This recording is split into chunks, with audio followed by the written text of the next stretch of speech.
Hello everyone, আসসালামু আলাইকুম। আশা করি আপনারা সবাই ভালো আছেন। আলহামদুলিল্লাহ, আমিও ভালো আছি। এই গাছটি আপনারা বেশিরভাগই চিনবেন না, তবে উত্তরবঙ্গের কিছু কিছু অঞ্চলের মানুষ চিনতে পারেন। এটি এক প্রকার শাক গাছ। এটি ম্যাড়া বা মারা শাক নামে পরিচিত, যা আমাদের অঞ্চলে খুবই জনপ্রিয় একটি গাছ। অনেকটা পাট শাকের মতো টেস্ট, তবে এগুলা গাছ ছোট থাকতে পাতাগুলো শাক হিসেবে খাওয়া হয়। আর এখন বড় রাখা হয়েছে গাছগুলো এর বীজ সংগ্রহ করার জন্য।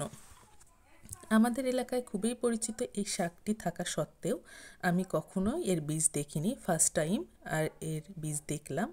তাই ভাবলাম যে আপনাদের সাথে শেয়ার করি, হয়তোবা আপনাদের ভালো লাগবে।